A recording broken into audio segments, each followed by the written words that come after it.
Jr. has not signed an extension for his self-imposed deadline Monday, February 17th, which is now about 10 days ago.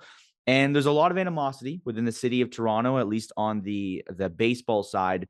But the situation is what it is. And Vladimir Guerrero Jr. is playing as basically a lame duck in terms of he's playing without a contract following this year, the 2025 MLB season. And there's been a lot of discourse about how the season is going to play out. So set on becoming a free agent. That doesn't rule out the Toronto Blue Jays, but at this point, you can imagine, and a lot of MLB insiders are imagining, that he will not be back.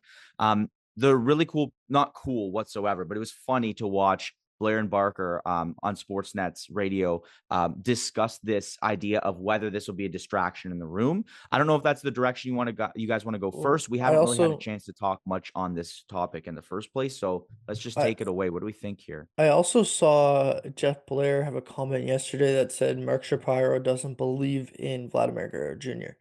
That was strong to me just because, Definitely. that's that's strong considering how much Jeff Blair is probably, getting inside scoops and like how much he's connected to the Blue Jays. To come out and say like Mark Shapiro doesn't believe in him, that's probably factual, I think. Because if that wasn't the case, why not just sign him to these big contracts? If you're willing to go out and pay Juan Soto, if you're willing to go out and pay Shohei Ohtani, yes, Vlad isn't at that level, but he's the next level, in my personal opinion. So obviously that comes with a price tag of around, I'm gonna say, 400 to 550 million dollars. If the Blue Jays really want to win, they need Vlad. Like that's the short answer. Like they need Vladimir Guerrero Jr. to win. And the more he or the the better he plays this year, the more the price is just going to go up. So that's where we're at with this Blue Jays team. They should have signed him, they didn't, and now they're going to pay the cost. Yeah, I mean, I think Justin, you're right on the, or you hit the nail right on the head with the point about Shapiro and the Blue Jays front office not believing or valuing what Vladimir Guerrero Jr. brings to this team. I think, regardless of how you feel about Shapiro and Atkins at this point, like it's very clear that they either purposefully have not re-signed Vladdy and do not believe that he's worth, the money that he's asking for, or they simply don't think that he's a good enough ball player to warrant that kind of money. And I don't think either, decision is defensible. I think at this point in the organization, you have to do everything that you can to keep, the number one player for your team in the last 10 years. This is a guy who's helped create a bit of a gap or stop a gap between, winning games in 2015 and 2016, and into 2020 and 2021 beyond. He's been the main reason, I'd say, why this team has continued to be competitive, has been for most of his career. He's been, the main focal point of the offense. And, outside of one or two down years, he's pretty much done everything that you've asked him to do. So I Yeah. don't really understand, the hesitancy if they end up signing him, in the season or in the off season. It's probably just going to cost you more. The fact that they weren't able to get this done a year ago or in the last 6 months, in this off season before his final contract year, it really is indefensible. And I'm at this point, like I don't have any reason to believe that they will get it done. I don't see why you would.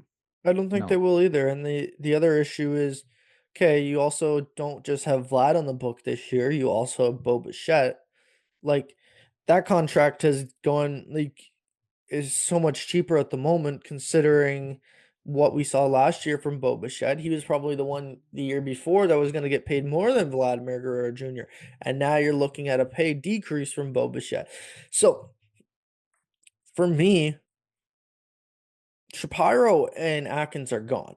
Like they have to go. Like if they end up not re-signing Vladimir Guerrero Jr., the city is going to go, or not even the city, the country, because this is the country's team, is going to go abrupt. And they're going to lose their mind because you just lost their franchise guy. Do you think that Shapiro will stay around then? I don't think so. I really don't think so. And He I won't. don't think Atkins will as well. I'm curious because I've always been like, not always, but of late, I've been like all the fans have been, and all of us looking at this front office being like, what the hell's going on? Like what in the past, since really their tenure years ago, it hasn't felt like the right fit. Now there's been so many ups and downs that there's conversations to be had, but I will say I do think this signing and the Vladdy Guerrero Jr. conversation should be looked at in a vacuum as opposed to everything else they've done this free agent or this offseason. Because early on, there was a lot of discourse as to how they haven't jumped in. They didn't get Juan Soto. And then it came out where maybe they don't want to spend the money that Soto gets. And maybe it's a good thing they didn't get to that level because that's a lot of money to spend. And then you get Jimenez, and then you get Scherzer, and you're bringing in guys like left and right, and things are getting a little better, but there's still a lot of discourse as to they haven't done enough this offseason. And now, obviously, this is the cherry on top for Jays fans to go and want to basically bring pitchforks to Ross Atkins and Mark Shapiro's house. But what I will say is this season will be a massive, and it's not, and it's an understatement, but it's not new. This season will be the biggest determining factor of how this front office plays out, because if Vladdy Guerrero doesn't have a good season, he cuts his RBI and his home run numbers in half, or even like a lower amount than what he did last year, where he was putting up really good numbers, some of the best of his career. It looks like a smart move, and it's unfortunate that that's the way it's going to have to play out. The real question is, if it gets to the point where he's not going to resign because they're not going to have a conversation, you can't just let his contract expire and he walk. You got to try and move him as best as possible and at least recoup some assets for him, as much as I don't know what that trade deadline looks like.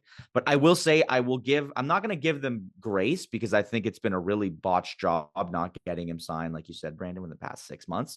But this will have to be looked at differently than all other signings, because you can't just pile this on. This is a way different conversation, and maybe Vladdy doesn't perform well. Although I'm just hoping for his sake he does, because he's done nothing but positive things for the Jays since he's been here. Yep. No, I agree. I I don't agree. know. I agree, and I think if he's not, if he obviously they won't sign him now in season. So if you're getting an indication from him that he is more likely not going to resign in the offseason, I would imagine that you have to trade him at the trade Yeah. deadline. I would imagine that has to happen. But we'll see. We'll see what happens. I guarantee you, though, for one fact, every single time this team goes on the road, it is going to be talked about. Oh, Vlad could sign here. Would Vlad be a good fit in Oakland? Like, ridiculous places to go, but like every other team can line up now for Vlad because they know he's going to free agency. Like, this is all on the Blue Jays front office. They did this. It's going to become a distraction the whole year. And you wanted to go into a season where you're going to try and win? This is not how you do that.